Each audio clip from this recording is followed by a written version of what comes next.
The BS Report is presented by Subway. Football season is over. Foot-long season is just beginning. For a limited time, get any piled high regular footlong for just $5. Any footlong, just $5. Hurry in, Subway. Eat fresh. Eat fresh. The BS Report is a free-flowing conversation that occasionally touches on mature subjects. First of all, This is the BS Report with Bill Simmons. it might be cool, I don't know. And if it's not, I don't The care. BS Report with Bill Simmons. Bill Simmons works for ESPN. He's also named the sports guy, and he writes a comical sports column. He must be a popular dude. The BS Report. It's got a real dirty sound, like a rusty steak knife cutting through a well-aged steak. Now. Here's Bill Simmons. All right, what an exciting day in the BS Report. One of my bosses is on, actually the guy who brought me to ESPN and a mentor of mine at ESPN. We have a love-hate relationship that I would say is 98% love. John A. Walsh, longtime ESPN executive, and really the guy who made SportsCenter what it is and has done a variety of things for the company. It's an honor to have you on. It's an honor to be here, and I have no hate in my body. I know you don't. It's a love. Lots of love. What would be a better word than hate? I don't even know. Or Creative disagreements occasionally that amount to 2% of your copy. Yeah, okay. Yeah, you always find that one thing where you email me like, I love the column, it was great, except for that one paragraph. Why'd you do Except that? the last column. I loved Yeah. everything. The last column, I didn't say anything like that. It was effusive praise. Well, see, they probably took out the one thing, the one joke. That It was you wouldn't have my liked. email. Yeah, it was by email. It's always by email if it's effusive. All right, let's talk about newspapers, because we can talk about the ESPN stuff later, but you heard the podcast that I did with Chuck Klosterman. Yes, You I are did. a longtime media guy. I Going spent way back, you've been in every sort of media type of situation, and the newspaper thing is very personal for you. Yes, I spent 10 years of my alleged adult life in newspapers at the Columbia Missourian, Newsday, and the Washington Post. And you thought that we missed some topics, which I agreed with, because as I told you, it was, we were ad-libbing that. I never really thought we would even talk about that, or if we did, it would be a couple minutes, and it turned into 45.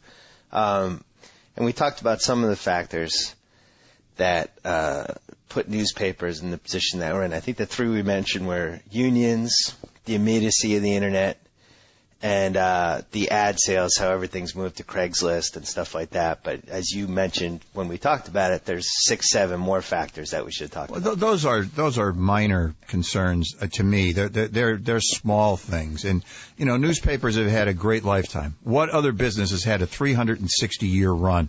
Right. That's phenomenal. But I think that the newspapers in the 20th century, the demise of the modern newspaper started in the mid-50s.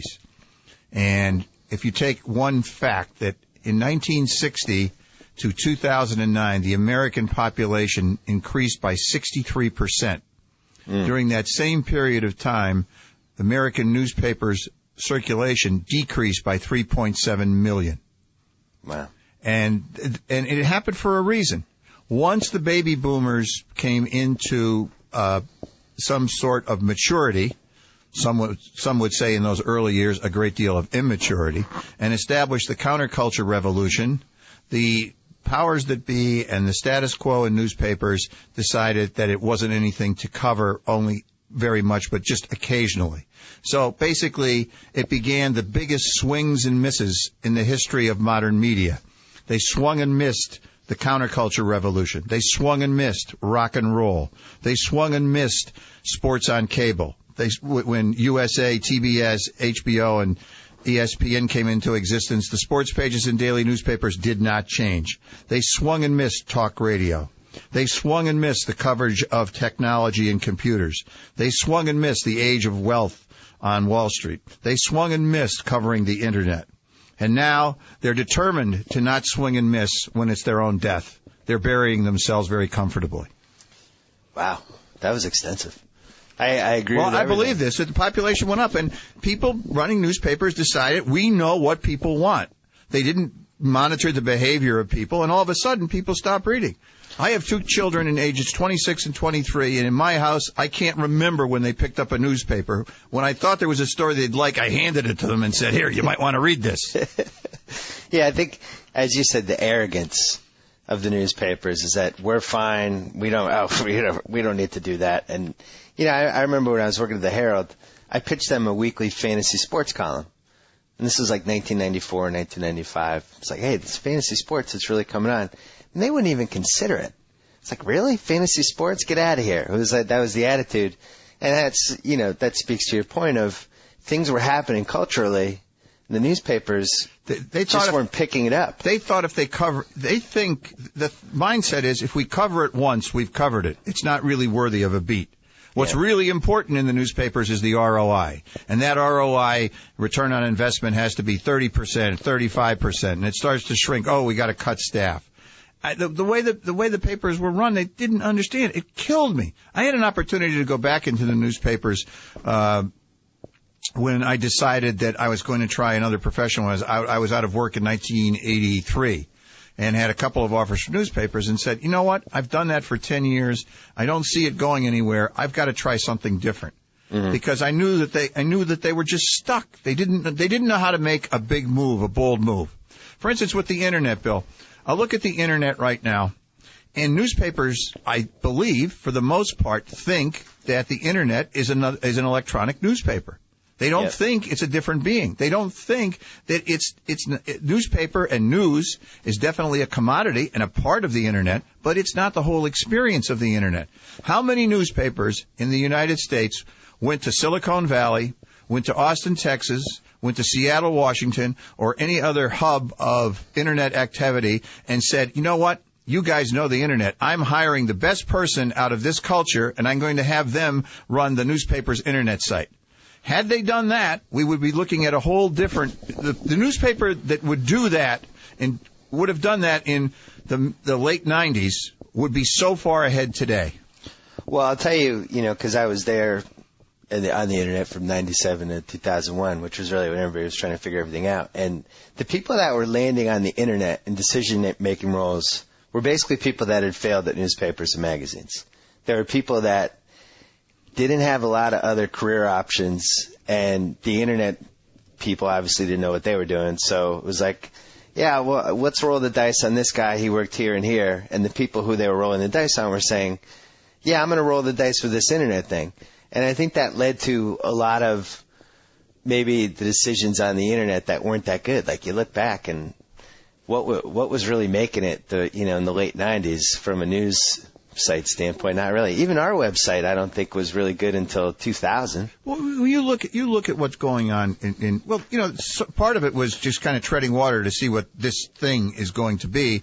Meanwhile, you had all these genius engineers who were inventing this, and they weren't the same as the engineers or the pressmen or the back shop at a newspaper. These were really thinking people who had creative minds who were inventing a new medium. Yeah. And they were able to take control of some of it. They felt they had to have news at some point, but some of them existed without news and were just able to have fun with what they were creating on the internet. And that's part of what this medium is. I still don't think, remember, we're in year 12. Let's go back 348 years and see what the newspapers were like in year 12. I would suppose it would be, a similar progress of we don't know what the hell this thing is and we don't know where it's going to go. But you look at where the internet is today, I don't think that we've realized anywhere near the potential of what this medium is. The uniqueness and the eccentricities and the unique qualities of the cursor and what the cursor can do. It's not just interactivity. They can create things that the cursor can make really interesting. The NBA trade machine on our website is fantastic. Yeah. And it's a unique thing that can't be another medium. Typically, when new mediums are invented, when newspapers go to magazines and magazines hire newspaper people, when radio's invented, they hire newspaper and magazine people. When TV's invented, they hire radio people. And that's just the nature of the way this goes. And, I remember television in the early 50s, it was a lot of radio shows on TV. Jack Benny, Arthur Godfrey, Amos and Andy, whatever it was. They were old radio shows reformatted for TV. Now look at the internet today. We have podcasts, which are audio, which is a form of radio. We have the moving video, which is TV. We have print, which is magazines, newspapers, and books. But we also have this uniqueness, which we have not exploited to the extent that it's going to be exploited in the next 50 years. And we've already made a lot of progress. Just in the fact that, like, a Celtics game can end, and in 30 minutes or 45 minutes, whatever it is, I could go on ESPN.com and watch the highlights of that game is amazing, and something that I never would have thought would have been possible 5 years ago. But the thing with the newspapers, I think they did have the right idea in the late 90s. They could kind of see where this was going, and a lot of them, they rushed to try to come up with some sort of pay model on the internet for what they were doing. And a reader pointed this out to me. All of the pay model type ideas that everybody had from 99, 2000, 2001, they weren't going to work for a really weird reason, which was that people didn't really feel comfortable putting their credit card information online. I know I didn't. Because you never knew if somebody could steal it, or you never knew who could see it. And there was a hesitance, which now I think in the last 4 or 5 years, people are fine with putting their credit cards on. But they abandoned that model early, thinking it wasn't going to work, when really the reason it didn't work was because people just weren't ready to put their information online. Now they are. And that was the reason that Yahoo had the best or the largest number of fantasy players, because ESPN was charging for fantasy. And right. Everybody went to Yahoo because it was for free, for the very reason you state, that they didn't want to put their income or their credit card at risk. But if the newspapers had just stuck to their guns at that point and just said, you know what, maybe this, we're going to reach a point where, I guess they would have known, but maybe we're going to reach a point where people are going to be fine with putting their credit card online. Let's just work on this pay model for the next 6-7 years. Instead, they went the other way and said, well, let's give everything away for free, and we'll put ads and banners on it. And, I was living in Boston. I read the Globe every day. I used to buy it. Why am I going to buy it when I can read it online? Well, the worst part of that for the newspaper mindset was exactly what I was talking about at the beginning of the podcast here, which is the newspapers then said, you know what, it's not going to be worth anything for us. We're not going to really be able to monetize it.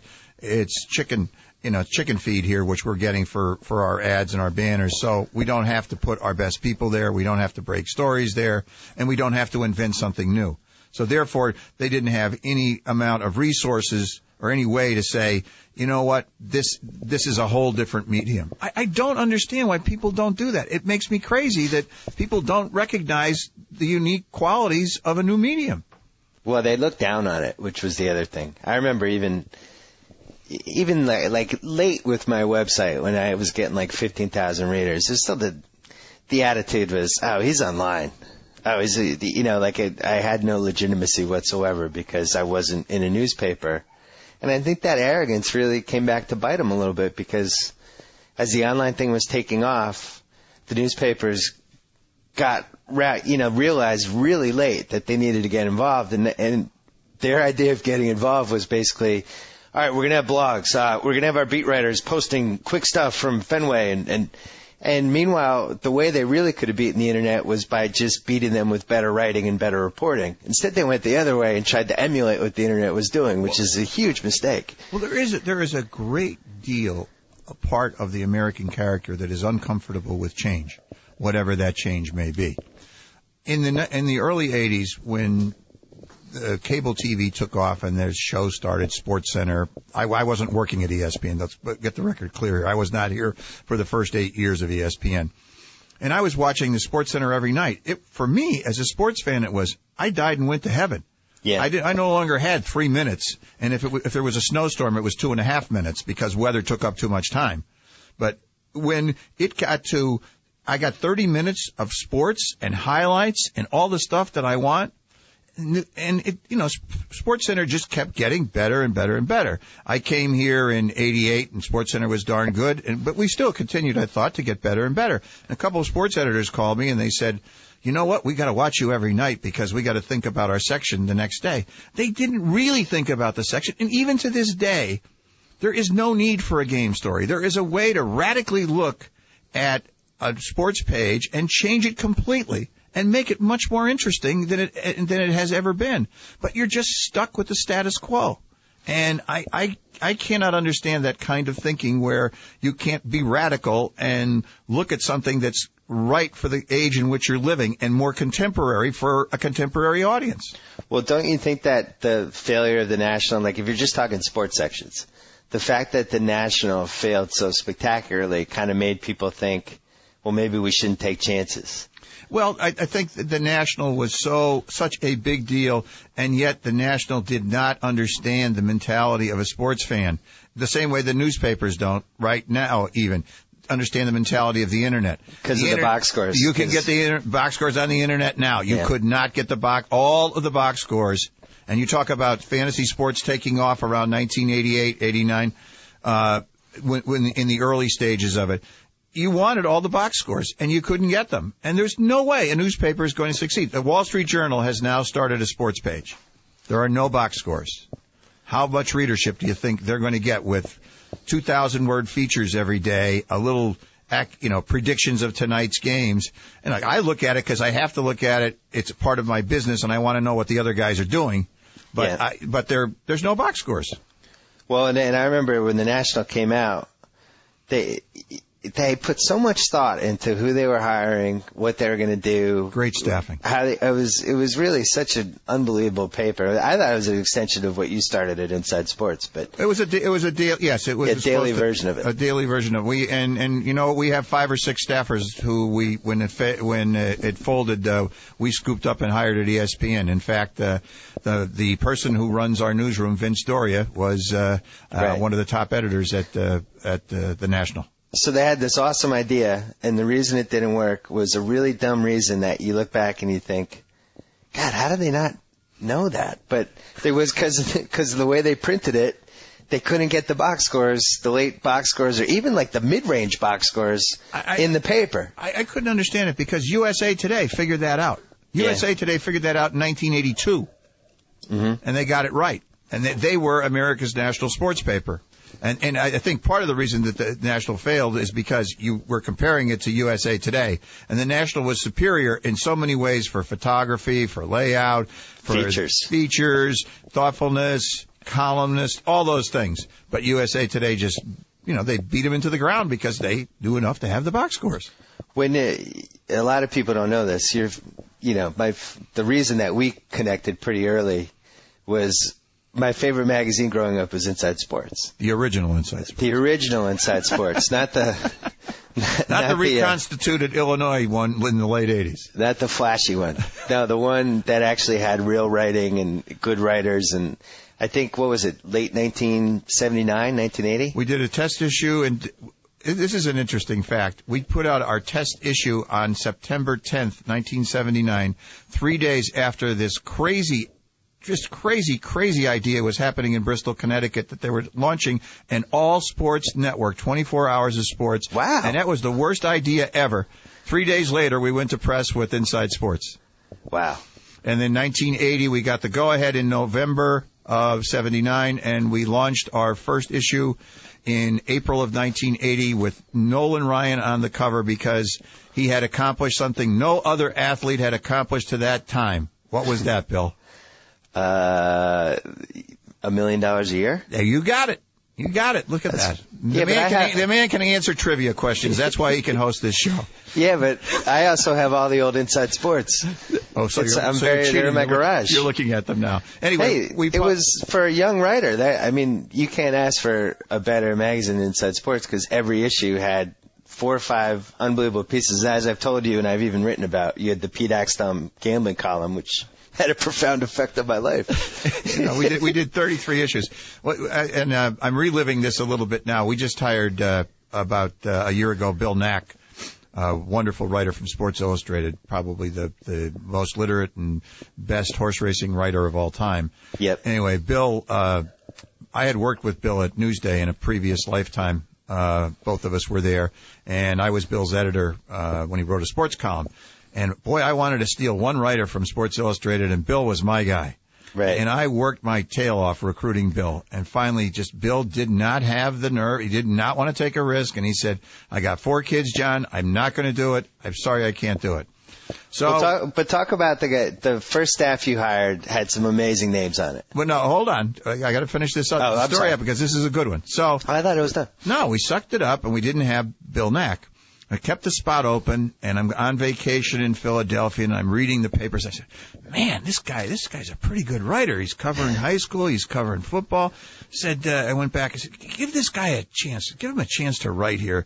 He did a couple features for us, and everybody comes in and says, we got to hire him full time. So that slot went to Gary Smith.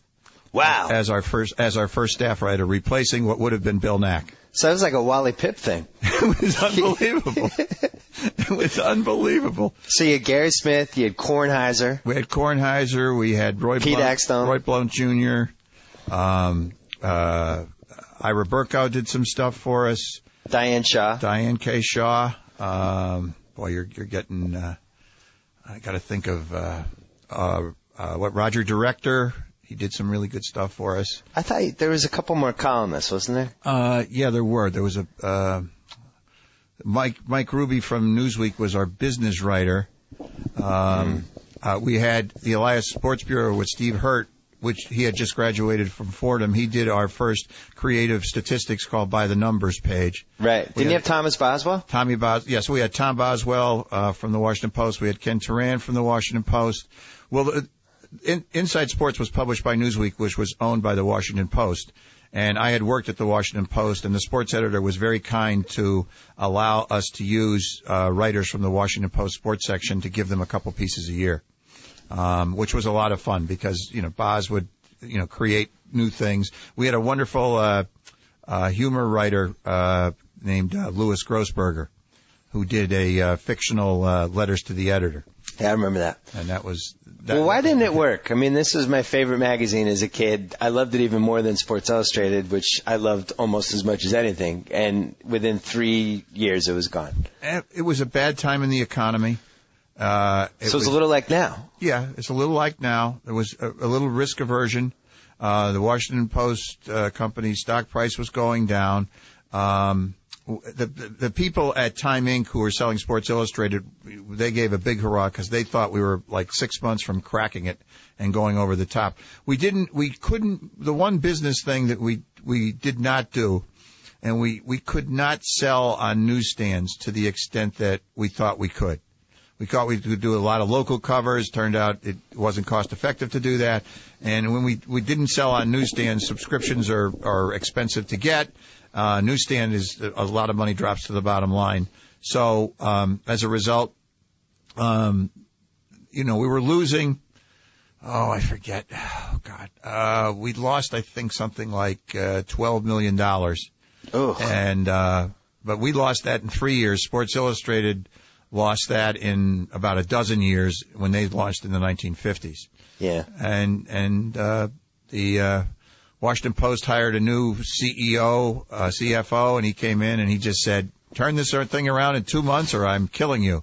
And I went in and begged Katharine Graham to sell us and not kill us, and she sold us to an outfit in Seattle, and they had enough money for 9 more issues, and we finished up with 33 issues, and I spilled all my blood on the floor. Well, and ironically, my favorite number, 33. Do you think a monthly magazine, that was really the last attempt, I guess, because, sport was kind of going downhill at that point. Now there's no monthly magazine that I could think of other than like Slam, something like that. Why doesn't a monthly magazine work? It just seems like it should work. I think a monthly magazine could work, but it takes an awful lot of dedication.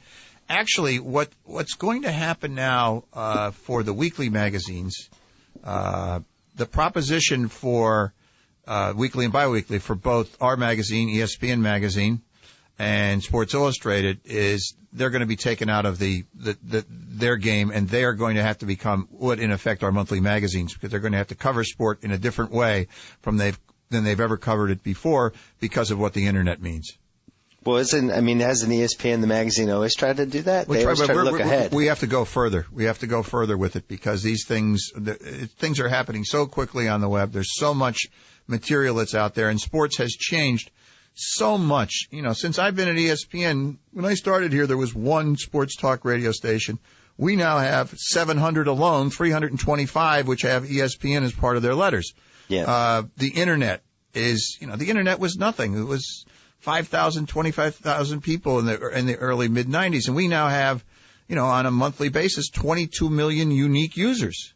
And so this stuff is happening at such a rapid pace, let alone what we're doing with all sports, television. We have, 4 big networks that we're doing, and now we're coming up with ESPNU. There's so much out there that magazines and newspapers, they are going to be forced even further to be more creative.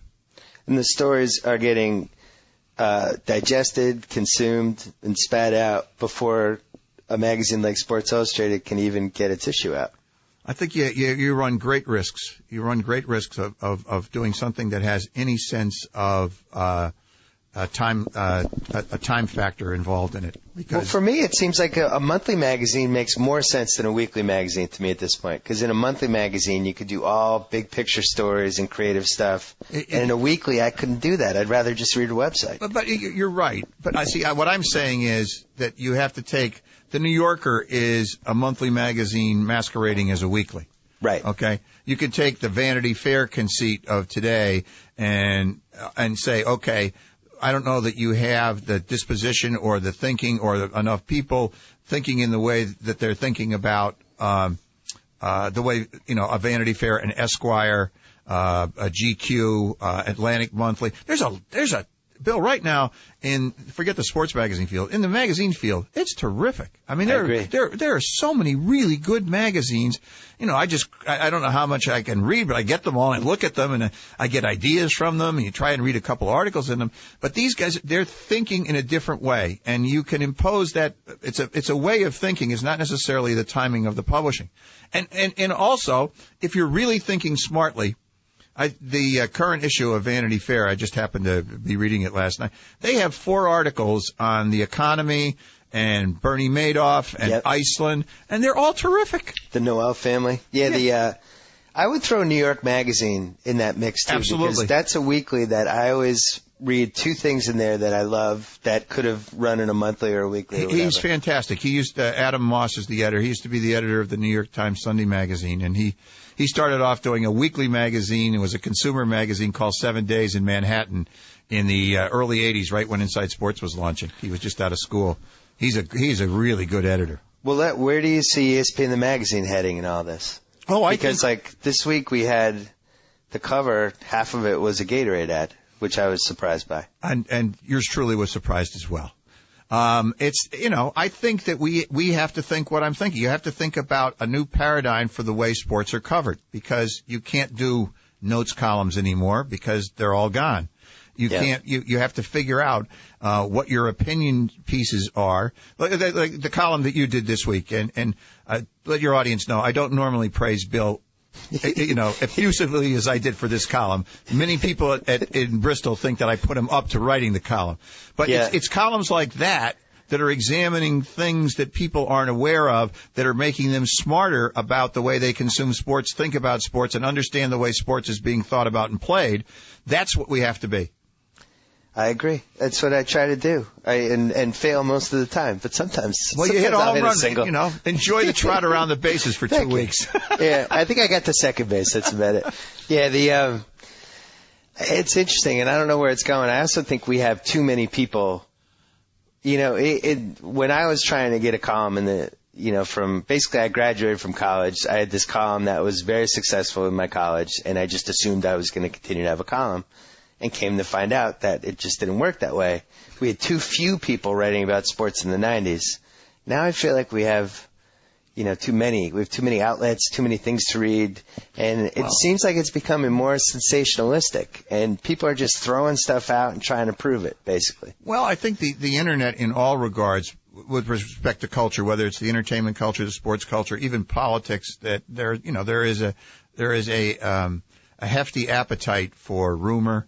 There's a hefty appetite for opinions about things that don't exist. One of my, and sports radio contributes to this. One of my pet peeves of late is what I call the presumptive conditional, which means that you say if such and such took steroids, then, and then you spend the rest of the column talking about as though the person did take steroids, even though it hasn't been proven. Right. And that is as much as anything contributes to this jaundiced view of the athletic culture that we now are experiencing and covering. Well, like for instance, this week on the website, we had a columnist basically write that LeBron was having the greatest season, better than any Michael Jordan season. And the analysis for that was a statistical system that he had created that he was saying proved that LeBron statistically was having a better year. But there are a lot of components that he didn't mention, which, like Jordan played a much tougher era. He played in an era where you were allowed to hand check guys. He played in an era where if you jumped to the basket, you were allowed to get clotheslined. LeBron's playing in an era where he can do whatever he wants and he gets every call. And we ran that on the front page, and I'm reading that and thinking, that just feels sensationalistic to me. Like, it just seems like we're creating an angle out of nothing and not really trying to prove it. We're just throwing it out there. So how much of how much culpability does ESPN have with what's happening? I hope not very much. I disagree with you on that particular column because I think that there is an argument to be made, and I think there were a lot of people in the Michael Jordan era who felt that he got every call. He probably did. That was a part of it. So that part is not different. It's the same. No, but when he drove to the basket, though, he was getting knocked down. Yeah, and LeBron's probably get knocked down a little bit less. And LeBron's only, he's a little early on here, so give him a chance to get knocked down. That's probably going to happen a few times. I think it would be flagrant, though. You have the changes in rules you have which affect the judgment. There's also because I believe that the comparison with Jordan, and there's the other comparison that I saw on SportsCenter, which I thought was terrific, about LeBron's year compared to Oscar Robertson's year of the triple doubles. And because of the possessions and how different the possessions are back then. And there's statistical evidence. I mean, there's all kinds of. I find that kind of argument fun. I find it interesting, and I find your give and take with the writer of that column terrific. And I think that is a healthy. I mean, that was he put thought into it. He didn't put the same thinking into it that you put into it. So therefore, that kind of clash of intelligent people putting down things and saying, okay, let's debate this out. Whether it's Oscar Robertson. Isn't it fascinating? You have Oscar Robertson, Michael Jordan, LeBron James, and you're throwing the three of them together and you're trying to compare all these eras. It's part of what the fun of sports is, and it's part of what the history of sports is that makes those kinds of things, pretty darn interesting. But I'm with you. Ultimately, though, Bill, this is all going to be about the championships. Yeah. Well, he argued the point statistically, and I argued the points when I tried to do them a little more big picture. So as I've told him, you don't watch Lost, but we're like the Jack and the Lock of Lost. But at the same time, Jordan was the greatest player ever. LeBron hasn't won a championship yet. He is, to this point, he is. We're putting on our website, asking if he's better than Jordan. He hasn't even won one title yet. Jordan won 6. It's premature. I agree with you. It's premature, but that's what sports is today. That these arguments come up. Now, I will say no. But go back to the ESPN part. So, what is our role in this whole thing? I'm going to put it another way. I've had conversations with Hubie Brown and Jack Ramsey. And I don't have respect for anybody more. I don't care who it is. And they happen to work for us. They didn't work for us all our life. Those two guys know more about basketball than anybody on earth. Yeah. And they know about it not just domestically. They know about it internationally. They know about it historically. They can give you stories from the 30s. They can give you whatever. And both of those people have said to me that they think LeBron has a shot to be better than Jordan. I would agree that he has it. He has so that to me that begins. When you're having a year like this, that's kind of maybe it's premature, a little bit early, but it's beginning to plant now. Which is why this May and June are going to be so great. Watching the NBA. It's going to be so terrific because you have all of these things and you have the ghost of Jordan kind of hanging around and you have Kobe kind of, where does he fit in with this? Yeah. And you have your Celtics trying to say, okay, can we do 2 in a row? What could be better? How great is this going to be? And then Dwayne Wade kind of lingering as the guy who could potentially unseat anybody in one playoff series. Man, he's a player. Wow. The difference between Jordan and LeBron has nothing to do with stats or talent or any of that stuff. Jordan had a competitive instinct that only Bill Russell has had. And I just cannot accept. Did Larry Bird have that? Not to the degree. Okay. Not to the degree. That's interesting.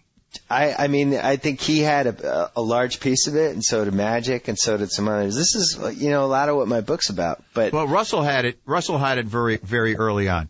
Jordan really didn't have it in those first early years.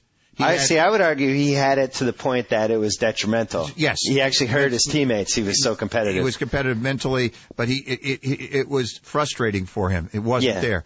And I would argue that you're going to see, as LeBron goes on, and once he feels he's had a little bit of the taste when the San Antones, beat him down. And the Redeem team. And now he's I think you'll see a different LeBron here in May competitively. But I hope and actually if I had to bet on it, I would bet that you're right. But just if we're going to start comparing people to Jordan, who is the greatest player ever, you have to have that homicidal killer instinct that Jordan had and Bill Russell had. Both of those guys, all they cared about was winning. They didn't care about anything else.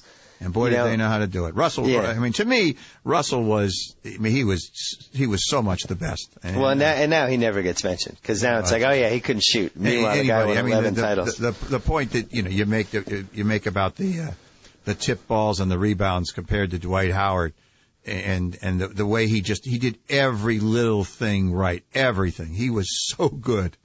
Let's talk about ESPN. Okay. Let's talk about ESPN.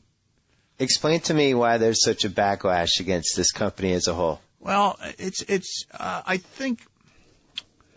that I think for 25 years, and I sincerely mean this, for 25 years, ESPN was the beneficiary of the underdog mentality among people with critical opinions. And I think that the media, everybody wanted to succeed. What the heck, there's a lot more jobs out there. ESPN established the notion that 24 hours of sports could work. They established the notion that we could build more around it, that there would be competitors, that there would be a Fox, there was a lot of people and a lot more jobs. So everybody was kind of rooting for ESPN. I think in year 25, people began to realize, because the people who ran ESPN and right before that had this vision that ESPN couldn't stand still and be one network. And people woke up and found out, wait a minute. They're not just ESPN. They're ESPN2. They're ESPN Classic. They're ESPN News. They're ESPN Magazine. They're ESPN.com. They're ESPN Radio. They're ESPN everywhere. ESPN Gatorade. So I think that, and then there became a sort of jealousy because there are a lot of people who would love to work at ESPN, but there was a limitation, believe it or not, although a couple of people from newspapers whom I love and admire say, you guys have an unlimited head count, don't you? And I said, right. Well, why don't you come to a couple meetings and get your head chopped off? We say something like that. Right. But it's not. So that was one contributing factor. We celebrated our 25th anniversary. We did a lot of celebrating. I thought some really good programming. And all of a sudden we realized, and part of what television does, and the print media has a hard time understanding this, and it's one of the reasons that television has a leg up on print and is more successful, is part of the job that people feel is, and that you have to get the biggest possible audience to watch for the longest possible time. That's your job description. Yep. I don't think it's a job description of a newspaper editor that you have to get the largest number of readers reading for the longest, the reading the most words, the most stories in the paper. Yeah. They don't think like that. So as a result, one of the tools that a network has is they have their own Barker channel, their own Barker time every hour, not Barker channel, Barker time every hour to say, hey, watch this, watch that, we think this will be good. I remember when Don Ohlmeyer was at NBC and he had must-see TV, and that was what NBC used to kind of hawk their prime time. Yep. And we also had a very successful campaign called This Is Sports Center, which has run now almost 15, 16 years as a successful campaign. So we're able to kind of promote what we thought people ought to stay, because you know what? Everybody's out there trying to get our business and eyeballs, and we'd like those eyeballs to stay with us because, we're going to have a better business, and we think we're going to put on better programming. I would say there are three factors. The 25th thing, which you mentioned, I think we went overboard. I think even you would admit that a little bit. We are an overboard company.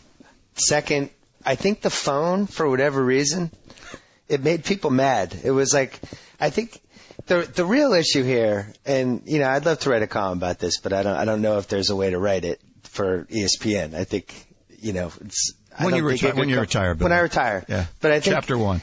I think the whatever level of hostility there is that's out there, and it's not that significant, but people kind of need ESPN to follow sports. You can't follow sports without it in a way, because you're going to have to watch SportsCenter. We have the rights to a lot of these games. ESPN.com, we have stories, even if you don't want to read one of the columnists, we're still breaking information and we have stuff that people need. And it's almost like people are a little bit like, man, I can't get away from ESPN. And I think that's really what this is all about. Well, thank you for telling everybody who works here that they're doing their jobs very well. They are. In a roundabout way, that's what I said. That's exactly what you said. Yeah. We're doing a very good job here. If you're a sports fan, put it this way, if you're a sports fan, you could not turn off the ESPN switch for a year. Well, because we're just too infiltrated in the sports fan experience. Well, let me say something about that. There is a culture here, which I came here and I was a creature from outer space that landed, in the SportsCenter newsroom in 1988, and I didn't understand, what I was doing here in terms of I had never done television or did very little television, and then within 6 months I figured, boy, this company is competitive. Everybody was looking at the networks on the weekend saying, how can I do it better? How could I do the graphics better? How could I put the cameras in better position? How could I do this news? So it played into, I'm a really competitive person.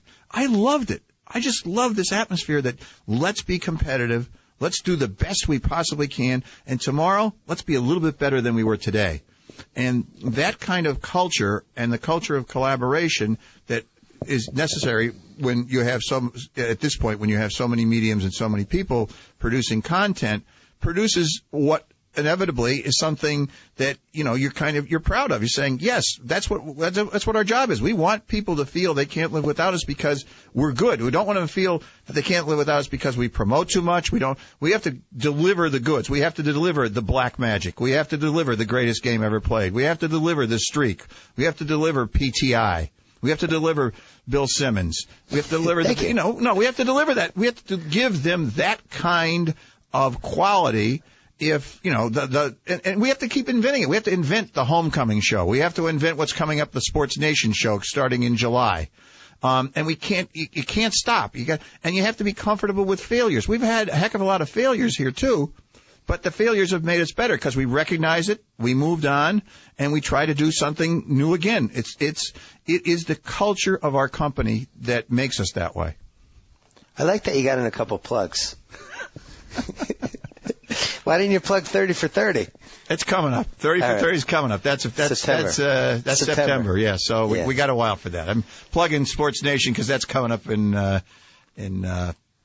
July. Well, let me tell you a couple of my gripes with the company. Oh, no, you have, no, come on. You don't have gripes. A couple gripes. Yeah. I think we could have a better sense of humor about ourselves. I would love that.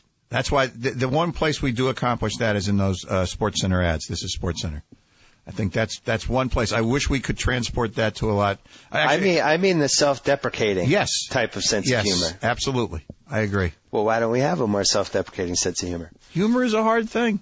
Humor is a hard thing. And I'm not necessarily – I think sometimes you see it, but you don't see enough of it. And it's hard to find the opportunities for it. Kornheiser occasionally can do it pretty well. And sometimes it's just, Tony sometimes is because he's just moaning over something, but he can be self-deprecating. Yeah, he's kind of like my illegitimate dad, Kornheiser. All right, so you're giving me, my direction for the next year here. Self-deprecation. All right, that's number one. No, I'm just saying a couple of my small gripes. All right. I love that gripe. Me personally, as a columnist, and you and I have battled about this. I I just feel like we're infiltrated enough in the sports scene that, for instance, the Kornheiser, Tirico, Jaworski tandem, which I think everybody would agree is still a work in progress, correct? Everything we do is a work in progress. Okay. Maybe one of the top 10 stories of last year, football-wise, with football fans? Not last year, maybe the first year. You don't think last year, too? You don't think that was something that was discussed with NFL fans constantly? I don't think here's our mega disagreement is that fans that a great number of fans discuss the media. I think a great number of fans. The discussion we just had about LeBron and Big O and Bill Russell and statistics and all that. That's what sports fans love to discuss. I'm with you. I agree on that. This is such a small piece of the sports fans, interests. But on the other hand, I would have a very interesting angle on the whole Kornheiser experiment that, for a variety of reasons, I probably couldn't write for our website because internally it would cause some problems. And we don't want to have people doing things critically within a company going after one another. It's just not. No, I'm not saying that. I wouldn't go after anybody.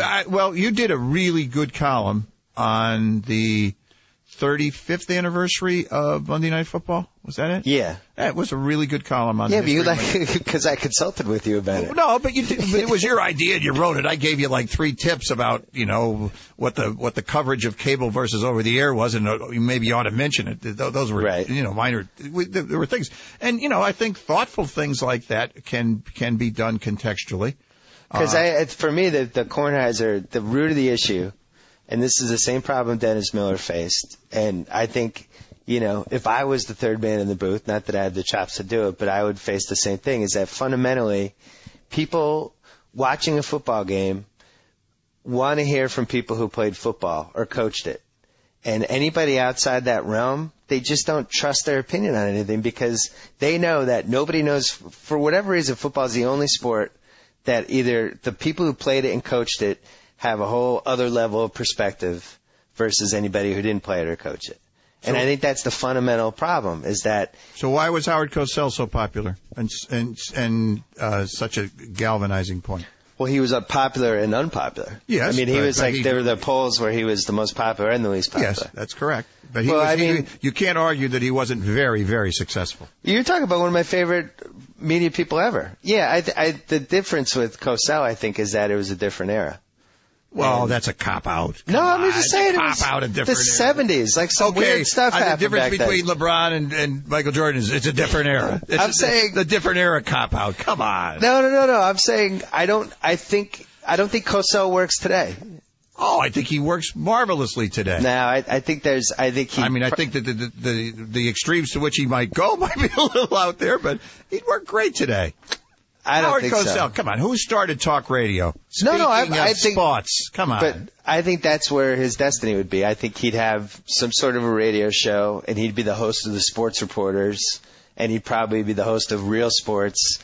I don't see people accepting him on a baseball game. And even if you watch on ESPN Classic, like he stepped over his play-by-play guys. Like he was actually a lot less competent than I think we remember. I think we romanticize him a little bit. Well, there's a certain degree of romance to incompetence or the lack of competence. One of the things I was going through, looking through a blooper reel this week and we can't put together blooper reels because we're so darn good anymore. But those blooper reels from the 80s and the early 90s, they're fantastic. Right. Well, I think with Kornheiser, I feel bad for him because I just think for football, it's I don't want to say it's a no-win, but the odds are really stacked against you. Whereas if we had him in basketball and he was doing games with Breen and Van Gundy and he was the third guy and he knows enough about basketball and basketball is an easy enough sport that you can really follow it and know what you're talking about even if you didn't play or coach, and he was pumping Van Gundy for stuff, I just feel like that would be a better fit. For not just for him, but for anybody who's trying to do that third man in the booth thing. Well, you have I think that in all of sports broadcasting, and this is not about ESPN for me, in all of sports broadcasting, we have to be able to say how do we take the level of the broadcast and take it to the more contemporary era? Are we still doing games the way we did games and broadcasting them as broadcasters the way they did it in the 1970s, the 1980s? You have to find and look for new and different ways to distinguish yourself, and also to kind of entertain fans who are, you want to get as many fans as you want watching the games. Right. And I think you can do that through a variety of people. And I'm not saying that the formula that we have is the best possible formula, but I do think you have to keep trying new and different formulas, new and different combinations that, hopefully someday are going to click and say, yeah, okay, that's comfortable. My third thing. Okay. I don't know why we run away from sexuality in sports. We're just terrified of it. Like, for instance, Erin Andrews has had a ton of success for us, I think, and she's, would you argue, one of the more popular talents that we have? Oh, she's popular. And I think the first reason is because she's very good at her job, and the second reason is she's pretty and guys like her. The second reason is not nearly as important as the first reason, but it's a reason. So, why? What is the big deal about having a sideline reporter where looks factor into it? By far, the most important. We I think are leaders in hiring women in sports. I agree. I don't think there's percentage-wise on air. Wherever we are, we try to hire women. We even have women do play-by-play. We have women do everything. We don't hire them. Listen, it's a visual medium. If somebody happens to be in the mind's eye of somebody better looking than somebody else, with men or women, that's not the factor. The factor is, hey, how much do you know about sports? How good are you at doing your job, whether it's asking questions? How insightful are you? And how well can you report, or how well can you write a show? And those are the only factors that you should have, whether you're a man or a woman. And I believe in that and always will. But would you agree that sexuality has creeped into our society in the last 10 years, and our society is different than it was? It's crept into our society since Adam met Eve. That's my answer to that. I don't think it's any different today than it was then. What do you think about, like, let's say Erin Andrews is wearing a halter top in a baseball game, or whatever happened last year that turned out to be a stupid thing in the blogosphere, people have opinions on dress, and it's very hard. What about a male sideline reporter that has a shirt open down to his navel? I would love that. With chains? Can I get chains? Come on. Well, this is going into a segment that's going to get killed. Like it's No. It's 2009. Women are women. They dress and carry themselves with a lot more confidence and sexuality than they did, and that should be represented on TV. But there is a point at which something, whether it's a man or a woman, there is a point at which it's inappropriate for television. If you're drawing more attention to the way you dress than you are to what you're doing your job, then you got to really maybe think about it, no matter who you are. But what's the job? I mean, the job seriously. is to be really good at whatever the job description is. And I can send you. I don't know if I ever send you. We have a 50-page manual on sideline reporting. I know. Did you ever see it? Listen, one of my buddies, Rob Stone, has been doing it for 10 years. I think there's good ways to do it and bad ways to do it. Have you ever seen that? Yeah, I think you sent it to me a couple years ago. And you've read it carefully, I know. I haven't read it carefully, I don't think. But I don't know. I don't understand why we're so uptight about this stuff. Even, this thing that happened with Barack Obama last week, where he didn't fill out the women's bracket, and that turned into this huge controversy. There's a level of appropriateness. That's a whole other issue about the promotion of women's sports, and and I put in my commercial for the local team here, even though I'm not can't be a local cheerleader here, but the fact is that right now in women's sports we have the best season to this date that a team has ever had in any sport. You're talking about UConn. UConn women. Spectacular. But the point here is that at some point something is inappropriate, and it's arbitrary, and you may see it differently from the way John Skipper, who is my boss, sees it, who may see it differently from somewhere else. And you have to reach some kind of a consensus as who's ever calling the shots. That's good. That's not good. And it has to deal with not just with dress. It has to deal with language. It has to deal with topic. It has to deal with a whole number of things in discussing the media. Well, maybe we could use one of our smaller leagues as some sort of test case for. I don't know how you know how that's tested. That's tested by the people who are in charge, making a judgment and saying that's appropriate for us. That's kind of their job. And as one of our best employees here, Don Squire, says, that's why they call it work. Right. All right. Fourth thing. How many are there? I think this might be the last one. Right. I mean, I could expand the list to 40, but I was going to settle on 4. Yeah. Your audience is getting a little tired now. No, they love this. They're on the edge of their seat. Yeah, I bet they are. There's bloggers like transcribing this right now. The fourth thing is the whole sponsorship, and like the ESPN magazine this week as an example. Talk about Sports Center. We have all these bits in there where it's like, basically, I watch Sports Center. It's like, all right, we made money there, we made money there, we made money there. And to be honest, I miss the old Sports Center. I don't, I just feel like we make enough money as a company that we don't need all the, to just kind of bleed Sports Center with all these different It's not our job to criticize how much or how little money we make. It's other people who have to, determine that. Fair point. But I do think that there is an ongoing issue, and it's in every medium. It's when do you put an ad on the front page of a newspaper, and how much does that interfere with what you're doing? When I worked in the internet with you 8 or 9 years ago, I remember there were ads. We had like flying eagles underneath the copy of a news story. I say, my God, what is this? And I think that, the marketplace tests itself out. You do what you can. We are a business, and we have, a part of our business is commercials. There are taste issues with commercials. There are placement issues with commercial, ad placement. And I remember, one day when the president who hired me here at ESPN is talking about commercials at one point, and I said to him, will you agree that we're going to go overboard when there's a commercial on Chris Berman's forehead?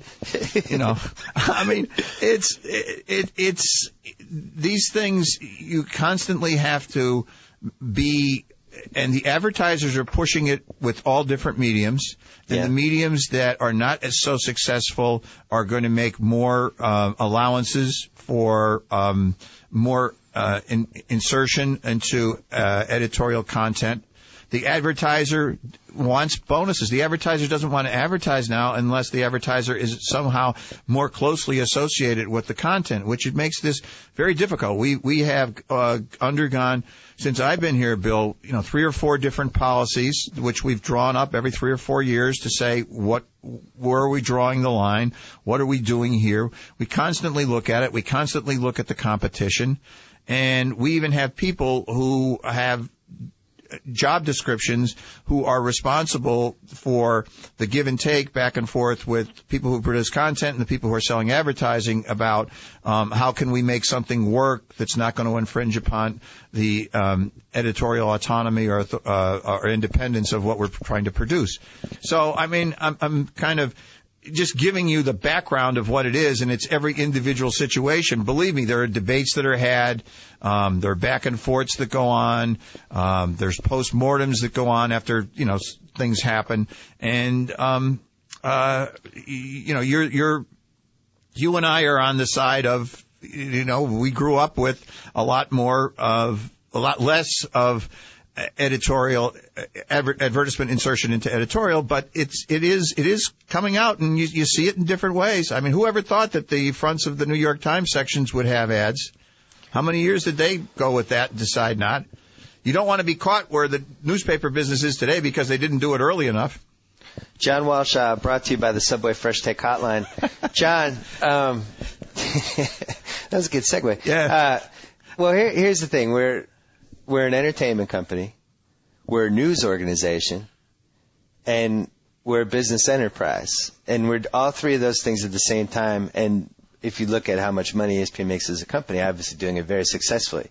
But at what point does the sponsors and, trying to get those sponsors and trying to rake as much money as you can, at what point does that start to hurt you as a news entity?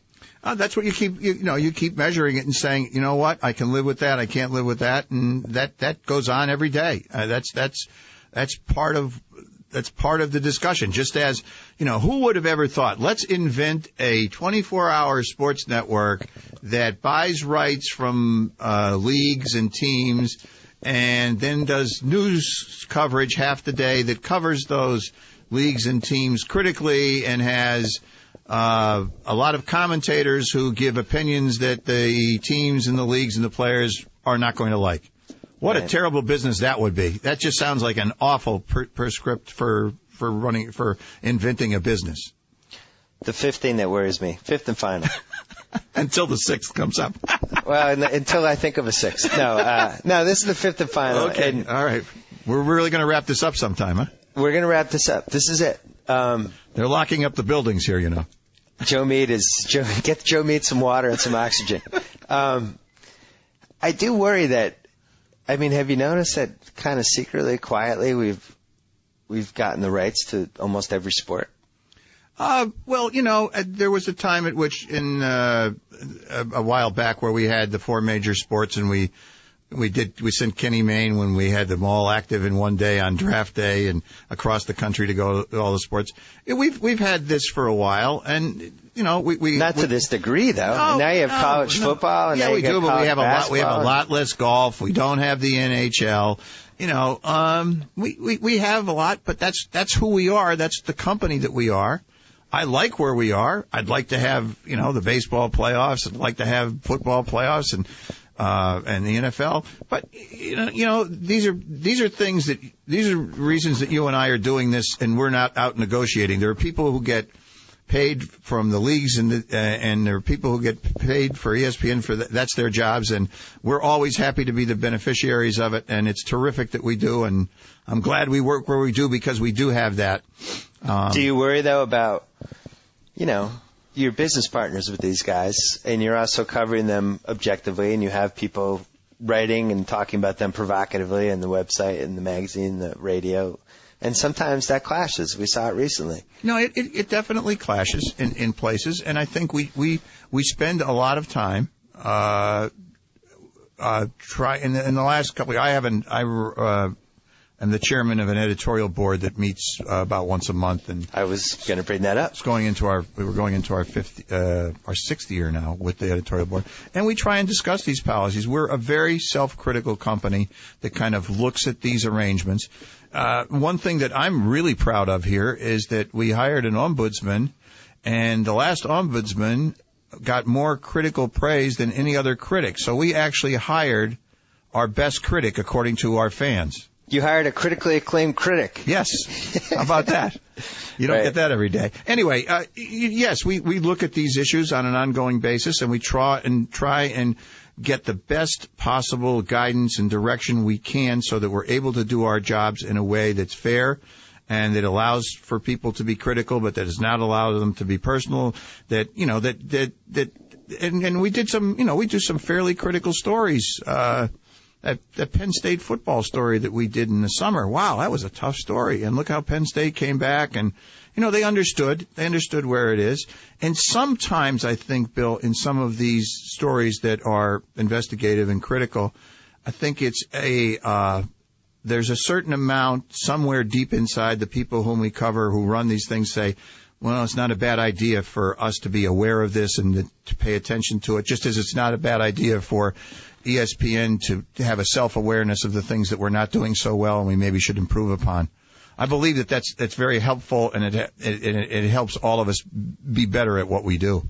Have you hired a new ombudsman yet? No, we haven't. Do I send a resume in? Oh, yes, yeah. We'll have. No, you can send your resumes of all your podcast buddies in. Actually, Klosterman would be a good one. Why couldn't I be the ESPN ombudsman? Oh, you could. You take a cut in salary.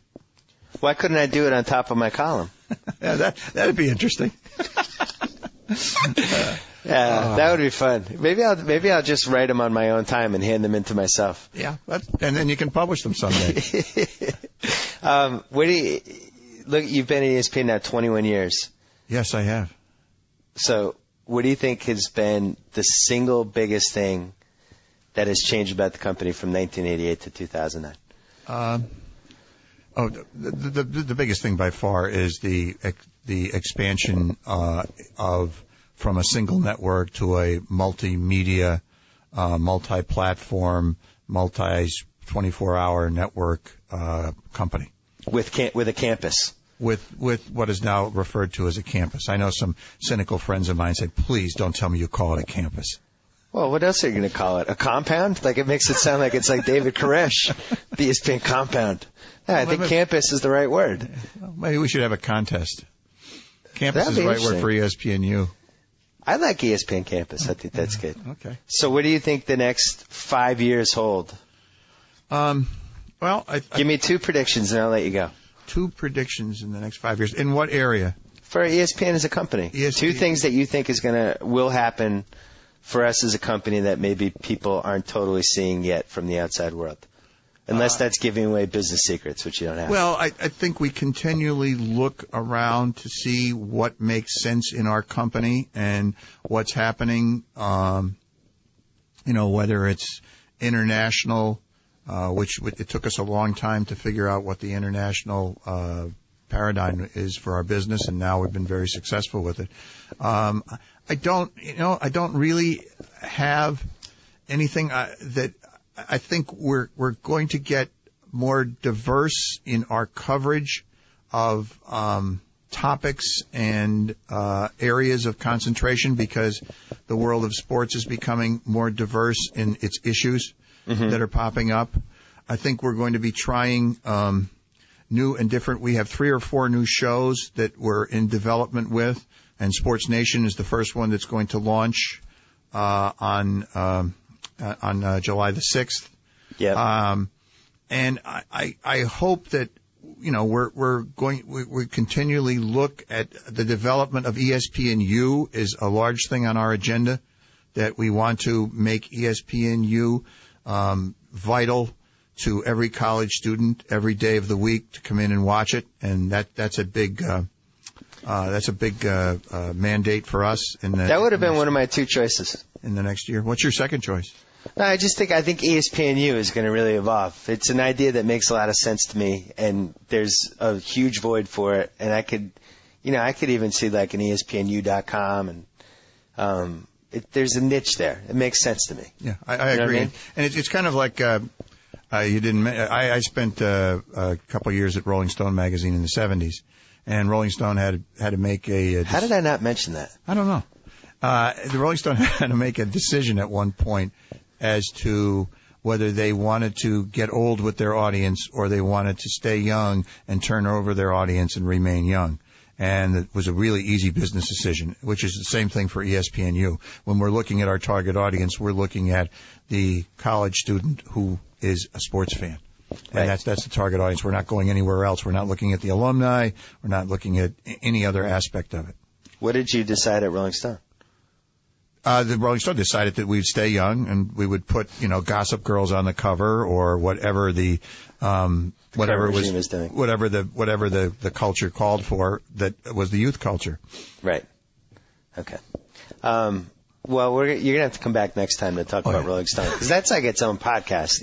Yeah. I mean, it's like I told you I watched the Hunter documentary last night, not the good one, the other one, but you worked pretty closely with him, and you were instrumental in bringing him to ESPN, all that stuff. Yeah, well, we'll bore people to death over that one. We haven't put them to sleep enough now, please. Oh, please. The Hunter thing will be great. And, honestly, I was thinking our decade's coming to an end here.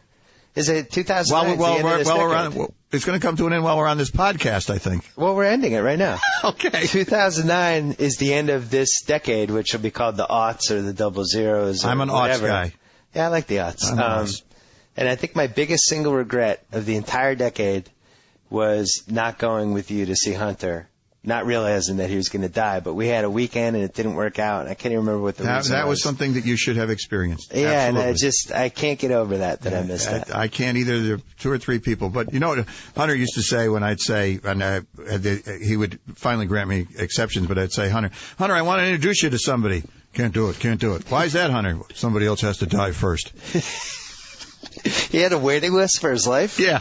It was waiting list, to get introduced to somebody. Well, they said that he would just call people in the middle of the night, and they talked about the documentary, like everybody knew if the phone rang. That was Hunter. Either it was Hunter or something terrible had happened with you were somebody praying in it your was life. Hunter. You were always praying it was always Hunter. Hoped it was Hunter. And it was always Hunter. I mean, that was it. You knew if you were on that list, that was a good list to be on. Well, maybe that was a great list to be on. He died in February 2005, so maybe the 5-year anniversary we'll have a Hunter podcast. That'll be fine. All right, I'm up for that. All right, thank you for all your time and thank you for all your candidness, Goodbye. your candor. Okay, we'll cut that candor out. Goodbye. So I get to sign off. Whoa! Thank you for downloading the BS Report with Bill Simmons. Too much fun. Check out more podcasts at the iTunes Music Store or at Podcenter at ESPNradio.com. Peace out. And that concludes another episode of the BS Report. And here's 55 more words that Bill Simmons intended to mention, but unfortunately ran out of time. Now you can get any regular piled high Subway footlong for just $5. The keyword is any. The sweet onion chicken teriyaki, savory chicken and bacon ranch, the meaty taste bud pleasing Italian BMT. All the regular famous Subway footlongs, just $5. Subway, eat fresh. See store for details.